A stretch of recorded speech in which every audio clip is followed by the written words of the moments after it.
Bonjour chers amis, vous êtes toujours à votre émission, le Salon des Maîtres, toujours comme prévu, à la route de notre grand maître tous les samedis. Mais aujourd'hui, nous sommes précisément à Makori, il faut le dire. Et toujours derrière moi, vous avez le marché de Makori. À ma droite, vous avez le Remblai. Et toujours derrière moi, vous avez la voie qui mène à Koumansi. Et à ma gauche, la voie qui va à Sikoji. Mais là où nous sommes aujourd'hui, nous venons pour rencontrer un grand maître, un dinosaure. Un maître qui a fait parler de lui à l'international comme au national, Maître Didier Douf. Soyez connectés et toujours suivez-moi, Maître Didier Douf. On y va.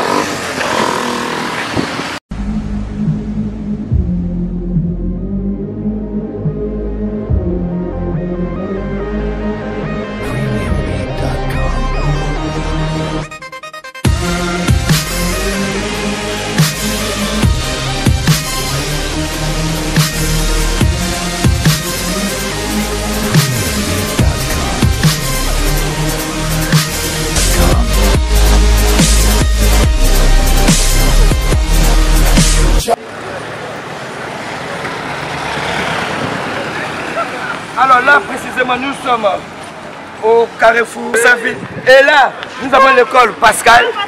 L'école Pascal. À ma droite, ici, l'école Pascal. Et à ma gauche, nous avons cette dame, je ne sais pas son nom, mais on l'appelle chez Abba. Abba. Et en face de Abba, nous avons le club de Maître Didier Douf. Sans plus tarder, suivez-moi.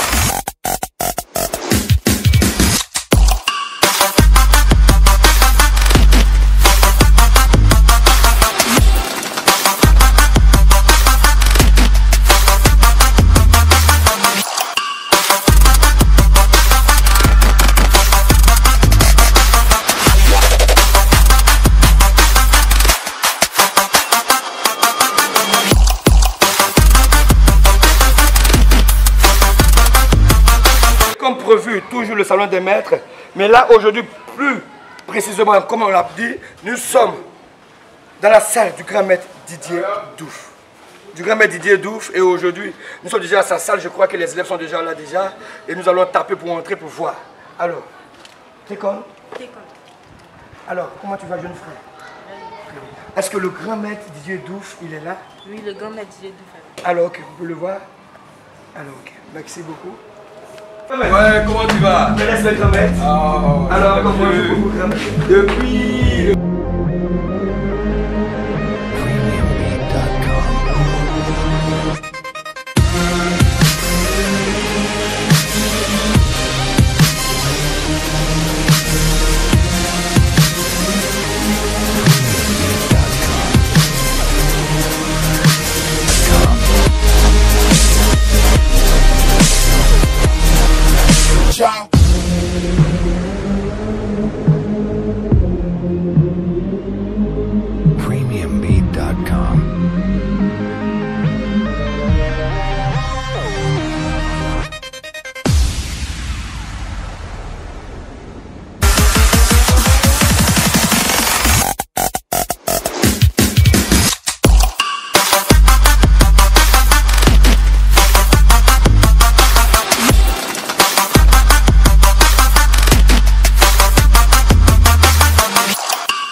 Aujourd'hui, toujours le salon des maîtres, à la rencontre de notre grand maître aujourd'hui.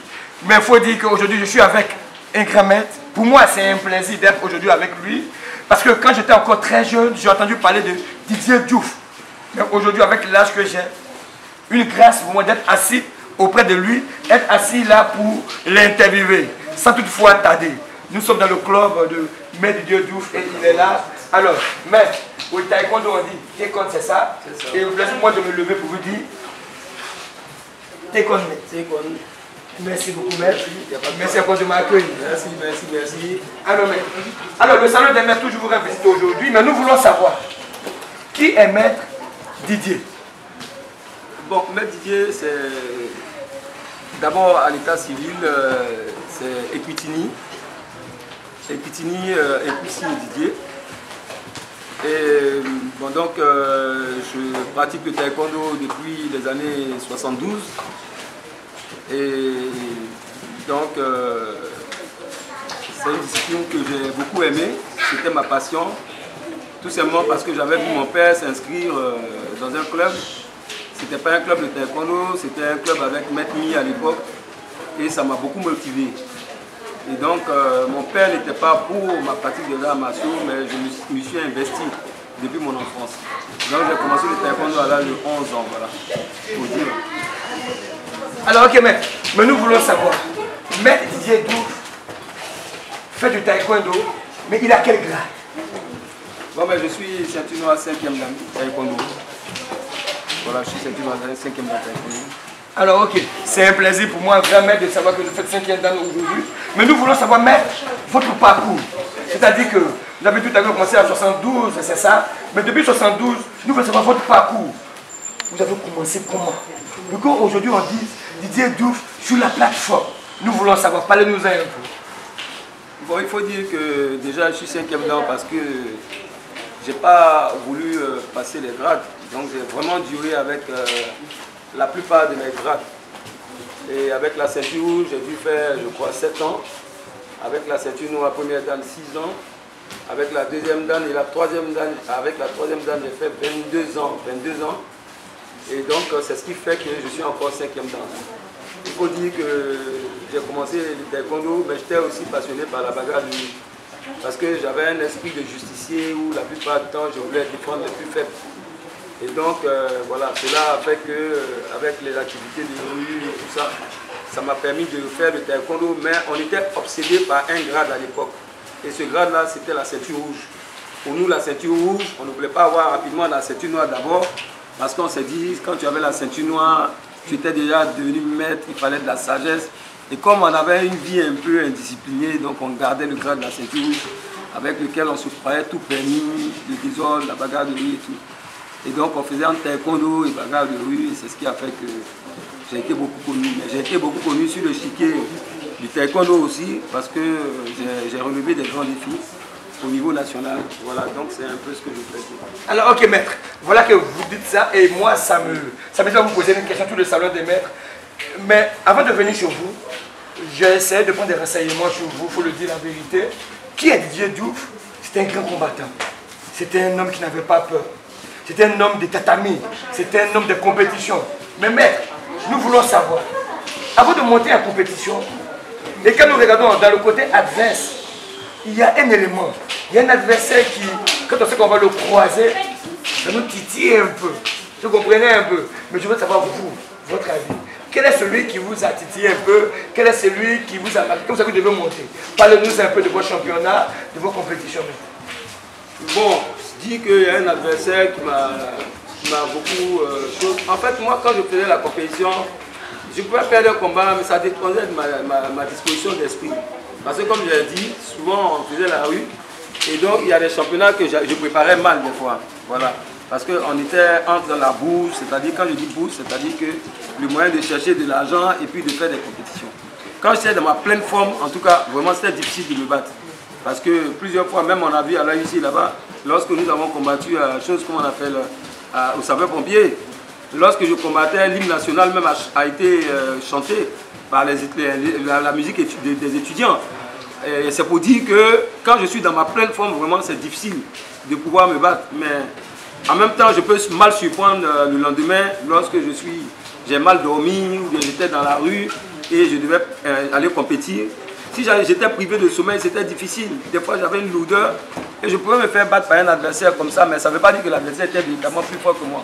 Certainement, j'avais mal préparé mon championnat et c'est ce qui faisait que je n'ai pas pu aborder peut-être ce virage de la compétition. Voilà, c'est un peu ça. Alors, ok, maître, merci beaucoup. Je veux dire aussi que j'ai pas de peur, à proprement dire, à pouvoir combattre contre quelqu'un parce que moi-même, comme je dis, j'étais préparé en bagarre de rue. Et en bagarre de rue, j'ai eu pour la plupart du temps des adversaires qui étaient vraiment beaucoup plus corpulents que moi, beaucoup plus grands que moi. Et donc je suis... Excusez-moi, mais est-ce que vous pouvez citer des noms quand même pour des adversaires que vous avez dit plus compétents que vous, plus bagarreurs que vous? Est-ce que actuellement vous pouvez citer quelques noms quand même? Bon, tel que qui par exemple? Bon, aujourd'hui, ça m'embête un peu de pouvoir parler de certaines personnes en... Oui, c'est le but de l'émission, mais c'est le but de l'émission. Mais en disant leur nom, parce que, écoutez, c'était des situations de jeunesse et aujourd'hui, les gens sont devenus grands. Moi, j'assume, n'est-ce pas, mon passé, mais je ne veux pas parler des autres parce qu'aujourd'hui, ce sont des hommes qui travaillent, ce sont des hommes responsables. Donc c'est vrai que nous sommes dans les médias, mais ce serait difficile pour moi de citer des noms de personnes avec qui je me suis bagarré. Parce que c'est vrai qu'à cette époque, les gens n'étaient pas trop sains. Donc comme j'ai dit, j'avais un pan de justicier. Donc pour moi, c'est difficile de venir dire que je me suis battu à telle personne parce que ça veut dire que cette personne n'était pas quelqu'un de bien. Voilà. Alors ok, toujours le salon de maître a toujours une question pour vous. Maître Guédiouf. Je vais réitérer ma question s'il vous plaît, mais je ne parle pas de la rue au fait. En fait, je veux parler du tatami. C'est-à-dire que l'émission est portée sur le tatami. C'est-à-dire, je veux poser cette question, je reprends encore, c'est-à-dire que pendant votre séjour sur le tatami, quels sont ces maîtres? Je ne parle pas de l'extérieur, mais quels sont ces maîtres sur le tatami qui vous, quand vous savez que vous devez monter, oui, j'ai en face de moi tel maître, ou j'aurai en face de moi tel maître. C'est cela que nous voulons savoir. Sur le tatami, maître Guédiouf, parlez-nous un peu. Bon, on a eu des combats à faire avec plusieurs personnes. Il y en a plusieurs qui ne sont plus sur l'échiquier du taekwondo. Donc, il y avait les Basile Moïse, il y avait plusieurs personnes qu'on a pu rencontrer.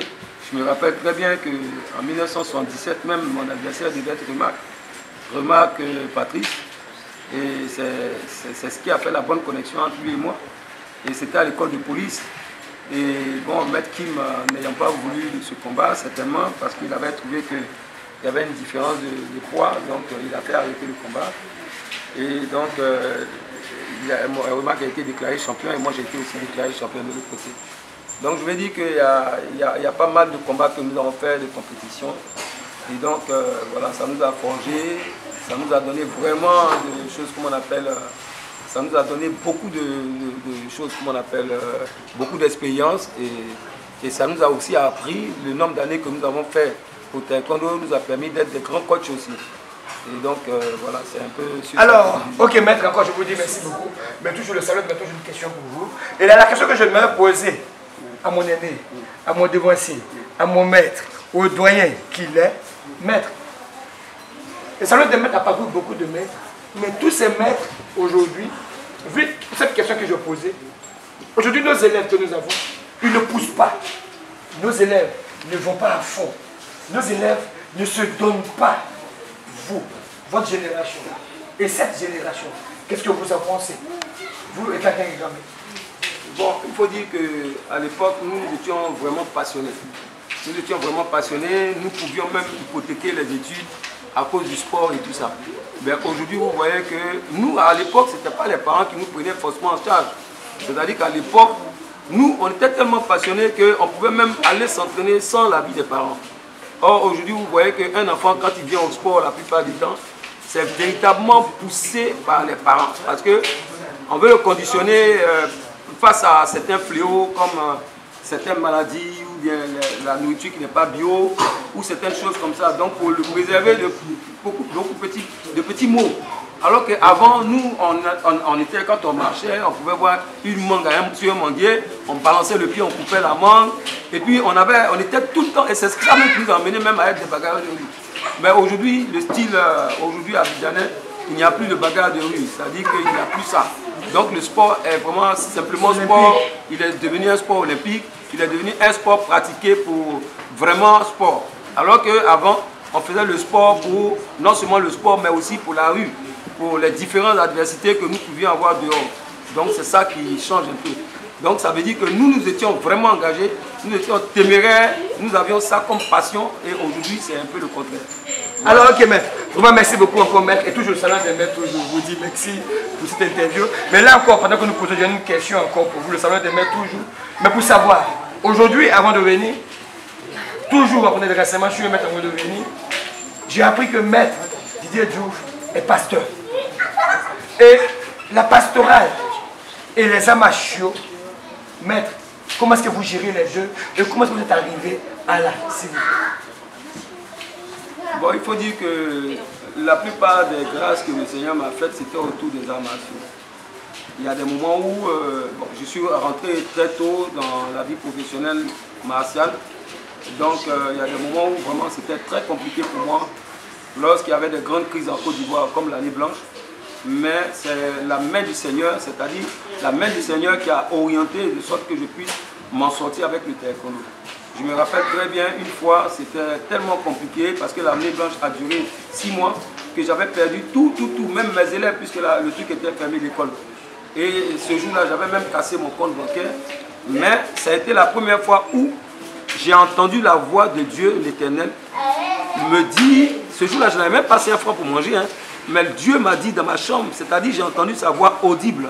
Ce n'est pas que c'est des sentiments, mais j'ai dit sa voix audible qui m'a parlé alors que j'étais prêt à mettre la nourriture dans ma bouche. Et ce jour-là, je me suis levé, la voix me parlait de manière directe dans mes oreilles. J'ai entendu fort. Et donc, il m'a demandé de me lever, d'aller dans ma salle et de pouvoir le prier et que mes parents allaient revenir. Les parents de mes élèves allaient revenir. Alors, sur ce, j'ai pris mon sac, je n'ai plus eu faim, je n'ai même pas mis la nourriture dans ma bouche. Et je suis parti.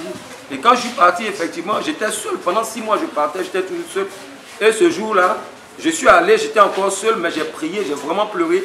Et tout ça. Et à la fin, quand l'heure de l'entraînement était passée, où je voulais m'habiller pour partir à la maison chez moi, c'est là que tous les parents sont venus. Tous les parents qui n'étaient pas venus depuis 6 mois avec les enfants. Et ce jour-là, ma vie a repris. Ce jour-là, j'ai eu plus de 80 000 francs et avec des chèques.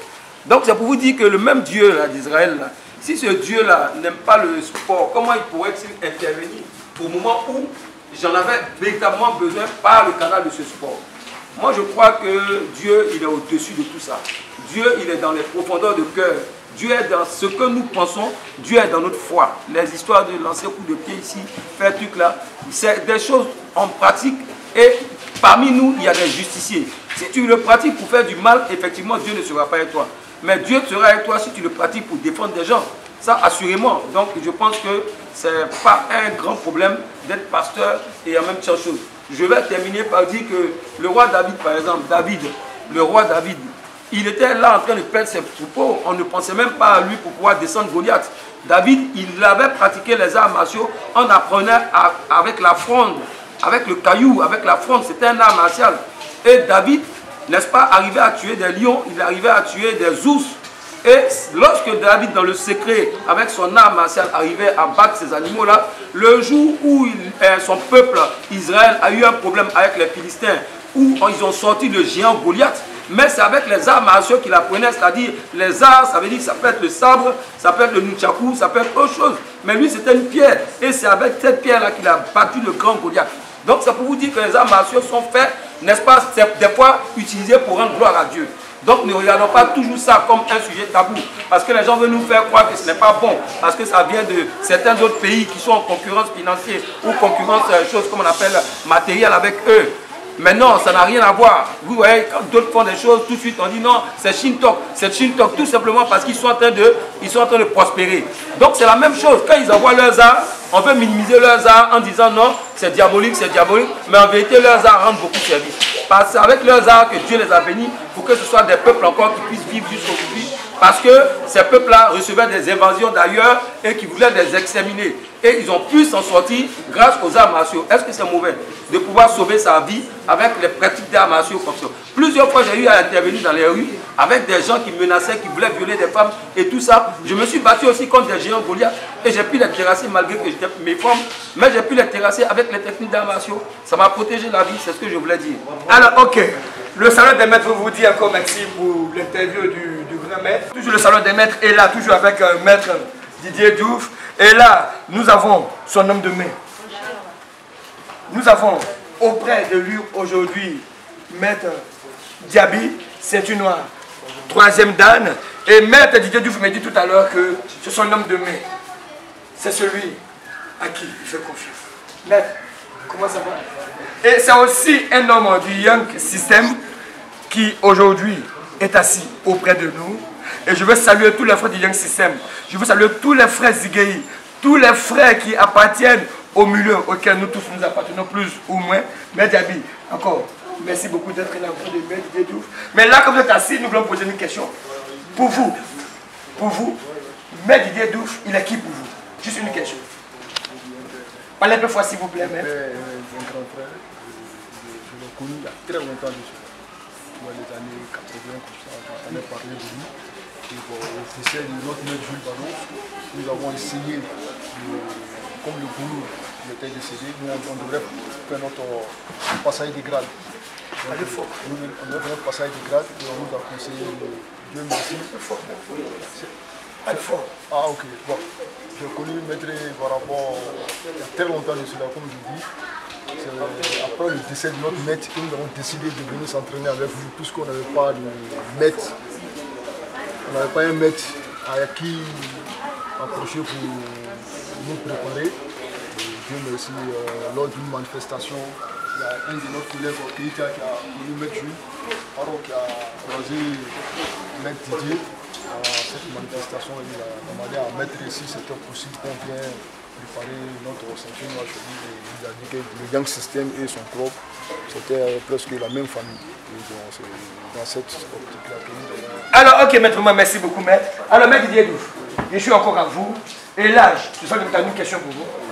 Et voilà qu'avec tous ces maîtres que j'ai parcourus, qui sont des maîtres que nous avons interviewés, et nous voulons savoir, Maître, grand Maître, à vous, aujourd'hui, les élèves, aujourd'hui, pour vous, c'est quoi cette génération?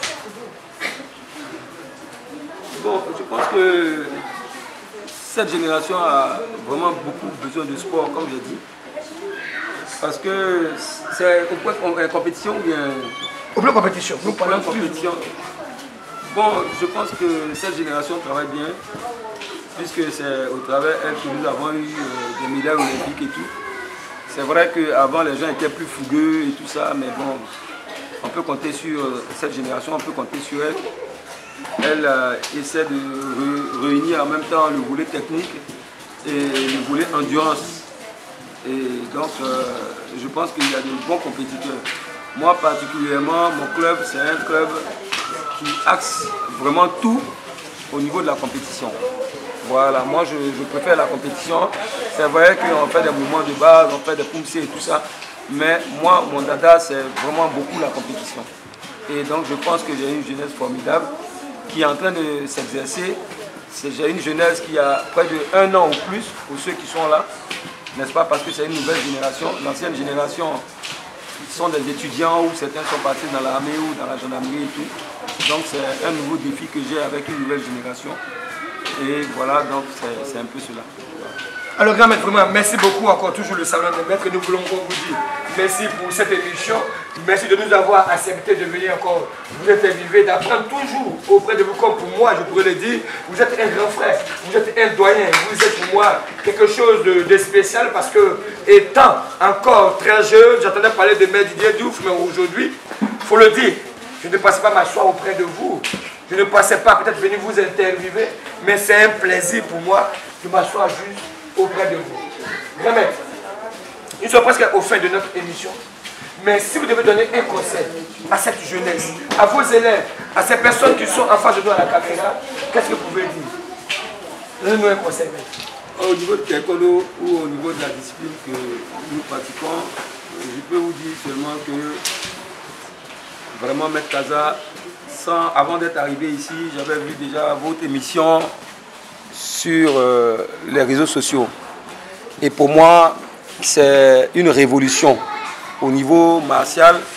Et je pense que vous devez étendre ça même encore jusqu'à dans d'autres disciplines, qui sont le basket, le football et tout ça.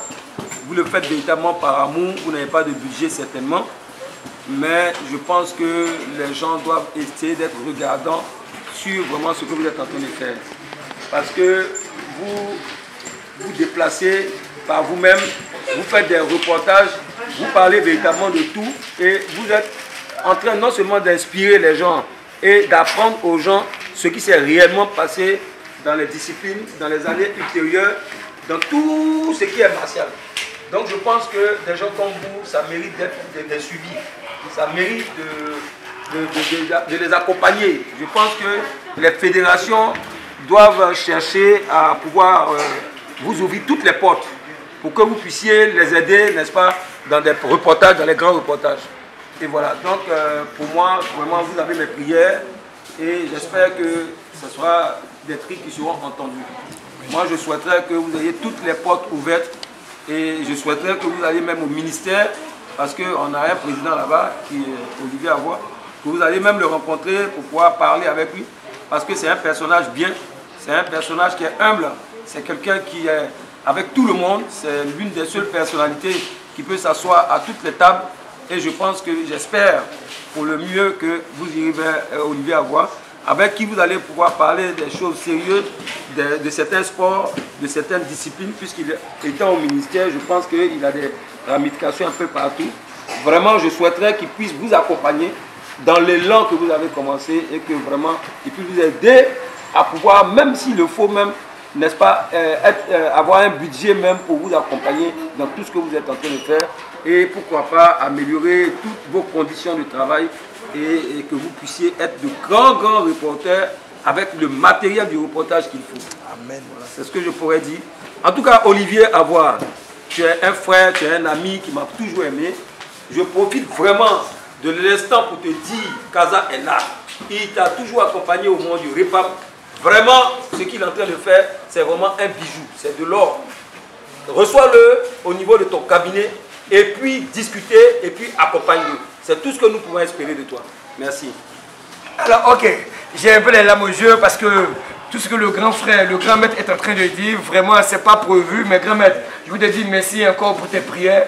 Merci encore pour tout ce que tu as comme eu pensé pour le salon des maîtres de cette émission, pour valoriser des maîtres, pour parler encore des arts martiaux sans discipline, c'est-à-dire sans exclure une autre discipline. Grand frère, je te dis merci encore et que Dieu te bénisse et que Dieu encore se souvienne de toutes ces paroles. Alors grand maître, nous sommes à la fin de notre émission et là à la fin de notre émission, nous demandons au grand maître, avant de venir, nous savons que ton émission est une émission, ton club est un club où toujours un combat. Le grand maître est un combattant, mais aujourd'hui, tu as dit tout à l'heure, laissez-moi vous nous montrer un combat à 4. Oui, à 4. Un combat à 4. Oui, ça va pas. Et là, c'est possible parce que tu vas, par tes élèves, nous montrer cela tout à l'heure. Est-ce que c'est possible maintenant? Oui, c'est possible. Alors, ne quittez pas tout à l'heure. Le grand maître Didier Diouf va nous présenter avec ses élèves combat à 4. Restez connectés sur nos pages officielles YouTube et Facebook. À tout à l'heure avec Didier Diouf et ses élèves. Maître Kaza. Ok, donc voilà, donc ce que nous allons montrer tout à l'heure, c'est premièrement des combats à 4 et puis deuxièmement des combats à 2. Les combats à 4, le principe c'est quoi? Le principe, comme je l'ai dit, c'est déjà pour nous préparer au-delà des salles de club. N'est-ce pas? Parce que le taekwondo c'est un art, s'il est olympique, mais il est en même temps à la fois martial. Et nous pouvons nous préparer dans des moments où nous avons plusieurs adversaires. Donc il faut pouvoir garder une certaine mobilité et une certaine rigidité dans le combat. Donc c'est ce que je veux dire. Maintenant, c'est en même temps pour nous permettre de savoir comment composer en équipe, de ne pas laisser son adversaire, son partenaire souffrir dans les mains d'autres personnes. Donc ça nous permet toujours de devoir intervenir pour le compagnon que nous avons. Donc ce sont des choses qu'on peut retrouver dans le club et qu'on peut retrouver en dehors du club. Et après ça, nous allons essayer de présenter aussi des combats individuels, c'est-à-dire que juste une personne contre une personne. Mais déjà au début, on va présenter un combat à 4 qui va permettre, n'est-ce pas, de ne pas abandonner notre adversaire quand il est en difficulté. Donc sur ce, je vais présenter, nous avons d'abord ma fille qui est Anne-Olivier Epitini. Nous allons présenter aussi Aka Poku. Et ici, nous avons Sona. Et nous avons Kofi. Miss Kofi. Voilà. Elles ont porté les casques, en tout cas, sont difficiles à reconnaître, mais... Allez, vous allez saluer. Ciao! Tuez! Position ferme. Tuez! Déjà!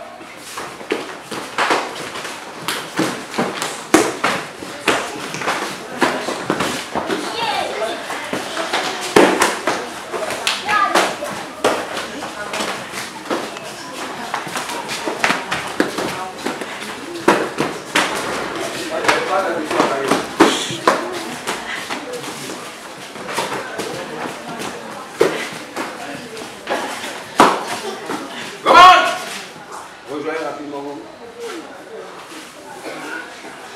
Salut-vous.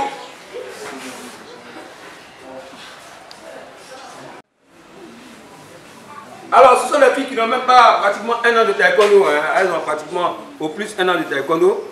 C'est pour dire que moi, c'est le combat. Hein. J'aime bien le combat parce que c'est là-dedans que mon identité, je me reconnais. Donc, on va faire un combat individuel seul. Et après, on va attaquer un autre groupe et puis bon, c'est fini. Allez, on va y aller. Jouez! Hey! Jacques!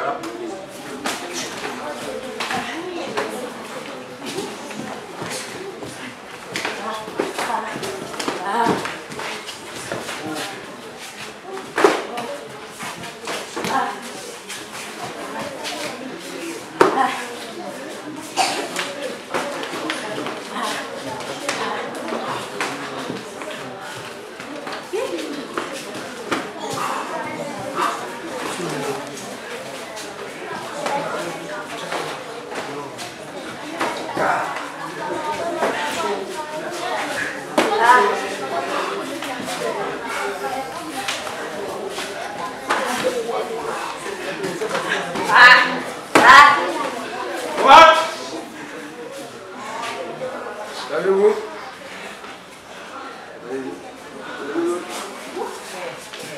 Que Maître Didier Diouf était grand maître, c'était un combattant. Et tout à l'heure, on avait constaté qu'avec ses élèves, ça c'était des filles.